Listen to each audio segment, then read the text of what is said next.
بسم الله الرحمن الرحيم السلام عليكم ورحمة الله تعالى وبركاته كلنتي وعنو وناكسن داوديال waxaad ku soo dhawaataan barnaamijka muuqaalka ciyaaraha oo xiyaan kala aad kaga barteen inaad ka daawatiin Rajis Sports TV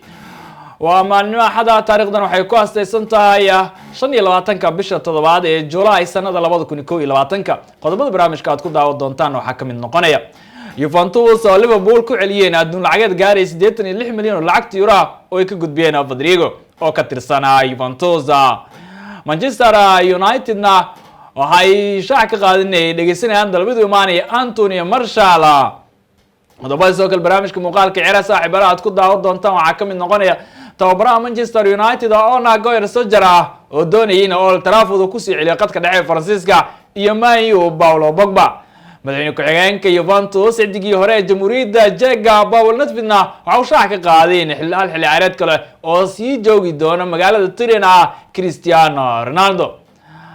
Manchester City waxay shaac ka qaadeen in laba jibaariyaan mishaaraadka oo qaato daafaca dhexe ee Portugal iyo Manchester City Ruben Dias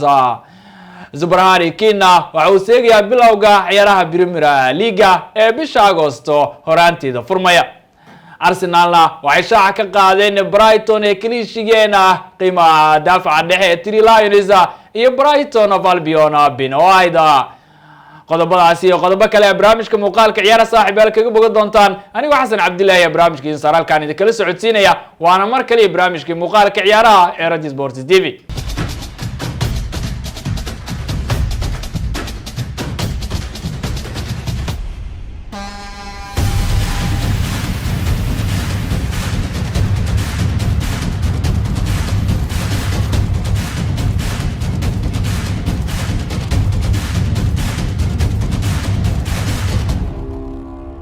qodobadii aad daawateen saaxiibayaal haddii aan guda galnana waxaan ku bilaabayaa magaalada Turin iyo marwada socday dalka Talyaaniga ee Juventus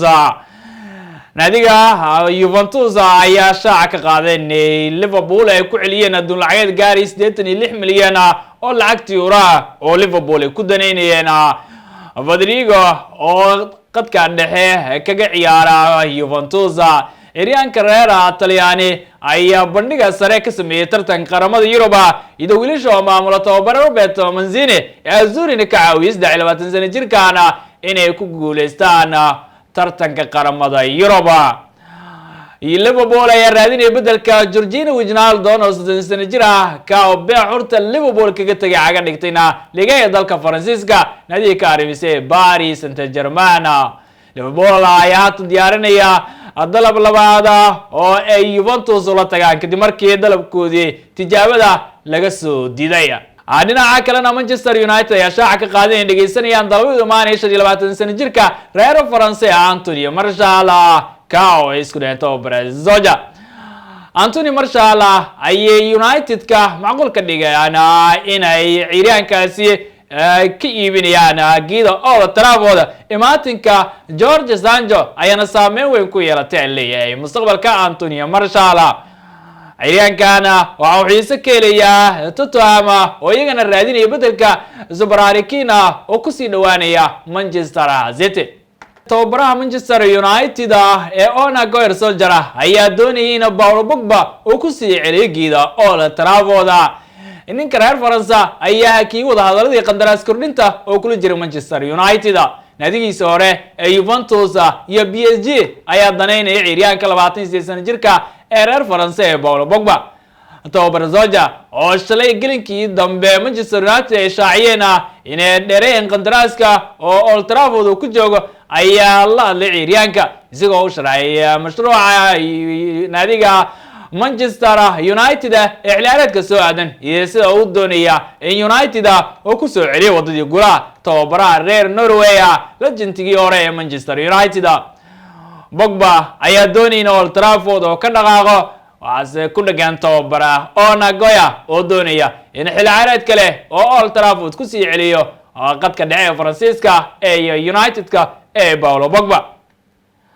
dhinaca kalena Manchester City ayaa doonaya inay laba jibaaraan mishaaraadka toddobaadlaha oo Itixaad ka qaato ciyaaryahanka daafaca dhexe ee Portugal ee Ruben Dias ciyaaryahankan 24 sano jirka ayaa Benfica kaga soo dhaqaaqay ciyaareedkii la soo dhaafay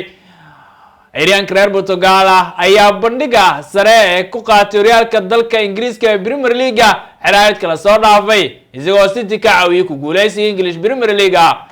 qaab ciyaareedkiisa sare ayaa soo jiitay maamulka Manchester City waxayna doonayaan inay ku abaalmariyaan inay laba jibaaraan mishaaraadka toddobaadlaha ee ka qaatay geeditaada Ruben Dias. dhinaca kalena ciyaaryahanka garabka kaga ciyaara naadiga la yiraahdo Barcelona ee Antonio Griezmann waxa uu shaaca ka qaaday hadii uu ka tagay Camp Nou inuu kaliya ku laabanayo Wanda Metropolitano iyo Atletico. 30 sano jirka reer Faransa ayaa madaxweynaha Barcelona ee Joan Laporta uu shaaciyay inay diyaar u yihiin inay Camp Nou ee ka diraan sabab ku aadan dhaqaale xumo ku habsatay naadiga Blaugrana laguna aaneysay Barcelona. 30 sano jirkan ayaa laga xiiseynaya horyaalka Premier League iyo kan Talyaaniga oo Juventus ee daneynayaan iyadoo Premier League Chelsea Manchester United lala xiriirinayo. waxaana haatan Antonio Griezmann oo Mundo Deportivo uu sheegay kaliya in haddii Camp Nou ka tagay oo ku laabanayo wiilasha oo maamula tababaraha reer Argentina ee Diego Pablo Simeone. dhanka kalena madaxweyne ku-xigeenka Juventus xidigii hore ee Jamhuuriyadda Czech Paul Nedved waxa uu shaaca ka qaaday in hal xil ciyaareed kale oo sii joogi doona Allianz Stadium ee magaalada Turin superstarka Portugal iyo Juventus Cristiano Ronaldo. 36 sano jirkan ayaa la xiriirinayaa inuu aadayo horyaalka dalka Faransiiska ee Ligue 1 si halka ugu la midoobo saaxiibkiisa hore Real Madrid Sergio Ramos oo baaxurta ugu biiray PSG. geesta kalena Georgina Wijnaldum ayaa ka sheekeeyay wixii dhaxmaray taageerayaasha Liverpool ee fariimaha kula wadaagay baraha bulshada. Georgina Wijnaldum oo 30 sano jir ayaa baaxurta kaga dhaqaaqay Liverpool isagoo caga dhigtay Parc des Princes iyo Paris Saint-Germain.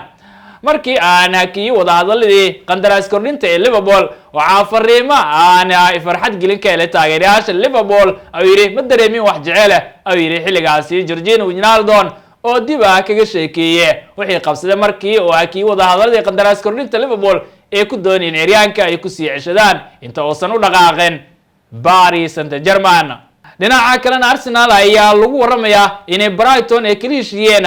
daafaca dhexe 23 sano jirka reer England iyo Brighton of Albion ee Ben White. tababaraha reer Spain ee Arsenal maamule Mikel Arteta ayaa raadinaya daafaca dhexe kadib markii Arsenal habacsanaa weyn laga dareemay xilaareedkii la soo dhaafay daafacooda dhexe. ana haatan lagu soo waramayaa in Brighton lacagii ay dalbanaysay 50 milyan ee lacagta euro Arsenal ee Brighton ay faraha ka saareen.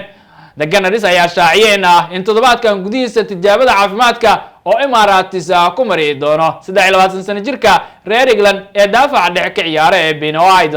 naadiga Bundesliga ka arimisay ee Bayern Munich waxaa lagu waramayaa inay ku biireen raacdada loogu jiro weeryahanka galbeedka London iyo Chelsea ku jaawareersan ee Thomas Werner. Bavarianka ayaa bilaabay raadinta bedelka Boolishka weerarka Bayern Munich kaga ciyaaray Robert Lewandowski ka xiise ka leeyahay Real Madrid. Bayern ayaa shaacin qiimaha ee 25 sano jirkan